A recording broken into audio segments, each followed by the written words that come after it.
Oke, apa itu sistem? Sistem ini sebetulnya adalah cara kita melihat ya, melihat sesuatu. Alam ini kan sangat luas ya. Nah, kalau kita melihat dalam pandangan yang luas itu, nah, kita tidak bisa melihat memfokuskan kepada sesuatu hal. Kita tidak bisa mengambil manfaat. Memang kita berpikir itu memang harus dalam kerangka yang lebih luas dulu. Namun agar pemikiran kita bisa terfokus, maka kita harus membatasi pemikiran kita ya. Nah, inilah ibaratnya lingkaran ini adalah membatasi ya, membatasi cara kita melihat sesuatu. Misalnya kalau kita melihat tubuh kita ini dari kepala sampai kaki, ini kan terlalu luas ya kita melihat. Nah, maka kita bisa membatasi misalnya hanya melihat bagian kepala saja, hanya melihat bagian kaki saja. Ada hanya melihat bagian pernapasan saja. Nah, jadi kita membatasi melihat. Jadi dalam konsep sistem yang lebih luas, artinya dalam alam yang lebih luas itu, misalnya kita hanya melihat tubuh manusia, nah, ini yang kita batasi itu. Atau kita melihat eh, dalam konsep yang lebih luas itu, kita hanya melihat sistem pendidikan. Kan banyak sistem di dalam dunia ini. Ada sistem pendidikan, ada sistem ekonomi, ada sistem eh, perdagangan. Dalam ekonomi itu ada lagi sistem perdagangan, ada sistem politik ya, ada sistem industri, macam-macam sistemnya. Jadi sebetulnya sistem itu adalah lingkup kita melihat segala sesuatu ya, kita membatasi dari banyak sistem dan sistem ini saling terkait ya, antara satu sama lain. Tidak ada yang lepas sama sekali, tidak ada. Jadi ini kerangka sistemnya lebih luas. Ya. Kemudian dalam kerangka lebih luasnya kita bisa mempersempit pandangan, melihat salah satu aspek saja dari sistem. Misalnya dari banyak sistem ini, maka kita mengkaji sistem pendidikan. Nah, misalnya ini ada sistem pendidikan, ada sistem politik, ada sistem pemerintahan, nah, banyak sekali ya. Dan sistem antara satu sistem dan sistem lain itu terkait. Misalnya sistem pendidikan, ini kan terkait dengan sistem pemerintahan. Kalau pemerintahan otoriter, maka pelaksanaan pendidikan itu akan menjadi otoriter juga. Akan terkait juga dengan sistem budaya masyarakat. Jadi, meskipun ini pendidikan, ini pemerintahan, ini budaya masyarakat, sebetulnya bisa jadi pendidikan ini terkait dengan budaya masyarakat, bukan lepas ya. Bukan hanya terkait dengan pemerintahan. Jadi bisa jadi dia terkait juga dengan pendidikan. Bukan bisa jadi, memang terkait ya. Nah, kalau kita melihat pendidikan itu juga luas ya. Pendidikan coba kita bayangkan pertama pendidikan untuk wilayah Indonesia ini sangat luas atau pendidikan secara global ya. Ini sangat luas, maka kita juga harus membatasi agar kita bisa fokus. Nah, ini di dalam sistem pendidikannya ada lagi subsistem. Kita bisa melihat subsistem lagi dalam sistem pendidikan. Ini akan banyak sistem-sistem lain ya dalam pendidikan. Nah, misalnya kita melihat sistem pendidikan SD, pendidikan SMA, pendidikan SMK. Nah, itu kan luas ya. Nah, oleh sebab itu kita perlu mempersempit lagi cara kita melihat. Dan ini akan terus ya hingga melihat ke detail. Kalau misalnya kalau mahasiswa meneliti tentang pengaruh kepemimpinan dengan kinerja, nah, itu sudah semakin sempit itu ya. Jadi melihat dari sistem pendidikan yang lebih luas hanya melihat dari sisi uh, kepemimpinan dengan kinerja. Apakah kepemimpinan kepala sekolah itu berpengaruh terhadap kinerja guru? Nah, itu melihat sebagai. Jadi kalau istilahnya sistem terkecil itu adalah atom ya. Kalau dulu atom itu dikenal sistem terkecil, tapi kalau sekarang ini kalau nggak salah Bapak itu DNA ya. Orang mengenal DNA, ini bukan atom lagi. Dengan DNA itu banyak yang bisa orang lakukan. Misalnya cloning. Nah, itu menggunakan DNA untuk mengidentifikasi eh, keluarga, keturunan. Nah, itu menggunakan DNA. Nah, itu satuan terkecil ya, DNA. DNA sendiri eh, dalam satu sistem ada lagi subsistemnya di dalam itu. Jadi eh, memang pembahasan sistem ini artinya bagaimana kita melihat suatu sistem dalam kerangka sistemnya. Jadi kalau kita melihat pendidikan sebagai suatu sistem, maka bisa jadi pendidikannya ada di dalam sistem pemerintahan Indonesia. Maka dia menjadi supra ya, sistem pemerintahan Indonesia ini menjadi supra dari sistem pendidikan. Karena dia bagian dari sistem pendidikan. Jadi kalau melihat lingkupnya lebih luas menjadi supra, tapi melihat sistem pendidikan misalnya mengkaji SMK, maka SMK itu adalah sub sistem dari sistem pendidikan. Begitu kita melihatnya. Jadi makanya melihat sistem informasi ini kita juga perlu membatasi ya. Sistem informasi apa yang mau kita lihat? Apakah sistem informasi tubuh manusia misalnya bagaimana peredaran darah. Jadi yang dilihat itu adalah bagaimana peredaran darah. Ada darah pergi, ada darah balik. Ya, nah,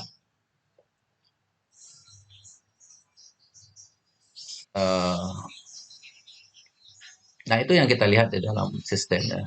Sistem pendidikan kita membatasi dari sisi mana, dari lingkup mana yang kita bahas. Jadi kenapa perlu dibatasi agar kita bisa lebih fokus ya. Nah, suatu sistem itu ada masukan. Ada masukan, ada proses, kemudian ada keluaran. Sistem tubuh manusia kan ada masukan. Nah, apa masukannya? Udara, makanan yang kita makan, eh, pendidikan yang kita terima. Jadi sekarang ini menjadi masukan ya materi kuliah kita ini. Kemudian faktor lingkungan itu menjadi masukan. Kemudian masukan ini, kemudian ada lagi ini menjadi satu sistem lagi masukannya. Kemudian ada sistem proses. Setelah ada proses, maka menjadi keluaran. Apa keluarannya?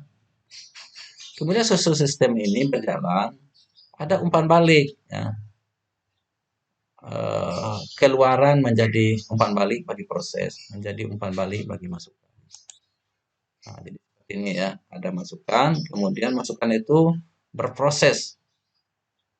Suatu sistem yang tidak memiliki masukan, misalnya ada masukan yang sekali masuk, misalnya uh, uh, uh, apa namanya HP misalnya. Nah itu kan supaya HP itu bisa berproses maka harus ada baterai, harus ada aplikasi. Nah baterai itu kalau masukannya tidak ada maka dia tidak bisa berproses. Maka ini disebut dengan sistem yang mati. Dia tidak berproses sistemnya. Selagi ada masukan, selagi ada baterai yang masuk, ketika habis dicas, kemudian selagi ada aplikasi untuk diproses, maka terjadilah proses. Maka kita bisa ketika menelpon ya itu salah satu keluaran ya. Jadi ada baterai, kemudian ada aplikasi di dalamnya, kemudian aplikasi proses untuk menjadi keluaran. Apa berarti keluarannya? Misalnya bisa menampilkan kuliah kita hari ini. Nah, itu selama melakukan proses di dalamnya. Ini ya. Kalau tidak terjadi proses, tidak akan ada keluaran. Jadi kalau masukan saja ada, tidak ada proses, maka sistem itu juga tidak jalan. Proses ini juga tidak akan bisa jalan kalau tidak ada masukan. Tapi ketika ada masukan, ada proses, pasti ada keluaran. Misalnya kita makan, kemudian diproses makanan kita, maka keluarannya bisa menjadi pemikiran. Jadi berpikirnya, Anda bisa bicara dengan baik itu karena masukan ya. Uh, ada nafas sehingga darah bisa jalan, kemudian darahnya masih sehat, tubuh kita masih sehat, kemudian ada pengetahuan masa lalu Anda masukkan kembali, kemudian menjadi proses. Kemudian Anda bisa bicara, Anda bisa bertanya, Anda bisa menanggapi. Nah, itu salah satu bentuk keluaran. Jadi makanan kita itu bukan hanya dan keluarannya bukan hanya BB saja, apa BAB ya, bukan hanya BAB saja. Tetapi masukan makanan yang kita makan itu masukan itu adalah kejernihan pikiran-pikiran kita. Maka masukan ini sangat penting ya. Ada yang mengatakan kalau makannya baik, sehat, maka keluarannya juga baik. Misalnya makanan dari makanan halal, maka keluarannya juga bagus. Tapi kalau makanan kita makan itu diperoleh dari jalan-jalan yang tidak halal, maka keluarannya juga tidak bagus ya. Kita menjadi malas salat, ya, malas bangun pagi. Nah, itu bisa jadi karena masukan yang tidak benar ya. Nah, itu sebagai umpan balik ya. Jadi masukan, proses, keluaran, kemudian menghasilkan umpan balik. Umpan balik ini bisa ke masukan, bisa juga ke proses. Nah, sehingga akan menghasilkan keluaran eh, baru ya. Jadi dan ini merupakan suatu siklus ya, yang tidak akan berhenti selagi hidup itu ya. Maka proses masukan, proses keluaran dan kembali ini akan terus berjalan. Tanda panah ini berhenti ketika sudah mati ya. Eh, kalau kita amati sebetulnya alam ini ya itu batu pun sebetulnya berproses. Jadi batu itu bukan benda mati. Karena Anda lihat dia akan mengalami masa aus ya. Bisa jadi batu itu mengeras atau batu itu melunak. Nah, itu artinya dia melakukan proses ya.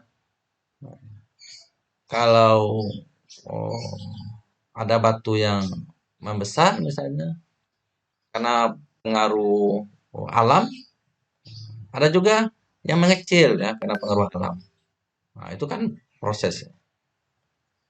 Nah, demikian juga di bidang pendidikan ya.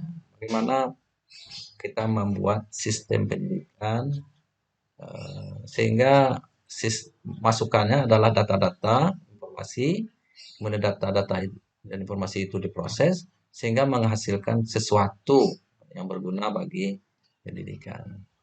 Dan ini terus berproses. Jadi sistem informasi pendidikan ini kan berkembang ya. Dulu harus menggunakan mesin tik, mesin hitung. Nah, sekarang ini sudah digunakan komputer ya. Malah sekarang ini berkembang namanya big data. Big data itu artinya eh, data dalam ukuran besar ya.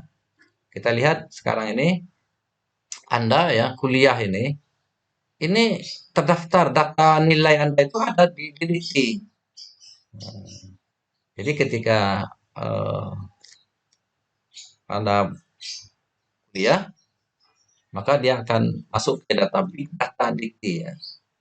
Jadi Dikti itu orang bisa melacak ini benar nggak lulusan administrasi pendidikan.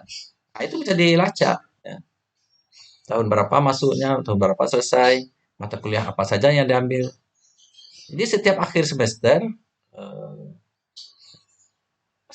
semester itu setelah perbaikan nilai berakhir, nah itu UMP itu data UMP itu akan diambil oleh Dikti, masuk ke database Dikti. Nah, coba bayangkan berapa banyak data itu ya untuk pendidikan seluruh Indonesia, perguruan tinggi seluruh Indonesia. Maka itu disebut dengan big data. Ya, data dalam ukuran yang besar.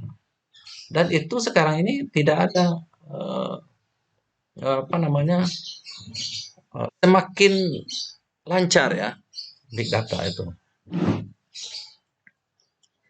semakin eh, cepat semakin besar. eh, Anda mengetik WA itu, nah itu tersimpan datanya itu di big data WA itu. Dan itu kalau tidak salah Bapak terima informasi apa ya Bapak dapat informasi itu data itu tersimpan 60 tahun data itu. Maka kita ya eh, jangan eh, sembarangan mengetik WA. Simpan data gitu dan bisa dihapus. Nah, kecuali setelah 60 tahun baru. Nah, begitu proses big data itu. Jadi jangan dikira di HP itu sudah dihapus, lalu oh, data kita itu tidak ada apa yang kita tulis itu. Sedangkan eh, apa saja yang kita buka itu di internet itu eh, direkam ya. Maka nanti salah satu implikasinya iklan-iklan yang masuk ke apa yang kita buka itu sesuai dengan kan kita masuk satu web itu nanti kan ada iklan. Nah, iklan itu sesuai dengan apa yang sering kita buka. Nah, itu yang muncul. Kalau Anda sering lihat-lihat sepatu di salah satu apa namanya penjualan online ya, nanti ketika Anda buka satu web keluar juga iklan sepatu itu. Nah, itu sebabnya kenapa kok keluar sepatu ya? Oh ini sepatu bagus. Nah, itu karena ada big data yang memproses apa saja yang kita lakukan itu terlacak ya bagi orang lain. Jadi data itu menjadi terintegrasi. Jadi memang suatu saat nanti semua data ini akan terintegrasi ya. Ada yang mengatakan nanti kita tidak perlu bawa HP lagi ya, tidak perlu pakai KTP, tidak perlu pakai ATM, karena di sidik jari kita itu begitu kita sentuh itu sudah kita masuk ke bank itu sudah terdeteksi nomor rekening kita. Ketika tahun 2003 itu HP ini berfungsi hanya untuk nelpon, kemudian ada radio, kemudian ada senternya. Nah, itu fungsinya. Di layar itu uh, ada tombol keyboard. Nah, sekarang tidak ada tombol keyboard, tapi begitu disentuh layar muncul keyboardnya, sehingga layar itu bisa berfungsi. Nah, itu begitu cepat berkembangnya ya. Dan sekarang di HP itu bisa untuk kuliah, ya, bisa untuk ATM. Jadi satu HP itu bisa kalau punya rekening 10 bisa rekening 10 pula ATM. Jadi kalau ingin memindahkan rekening itu tinggal sentuh saja di layar itu. Ya mungkin suatu saat nanti sentuh layar HP muncul uangnya mungkin ya.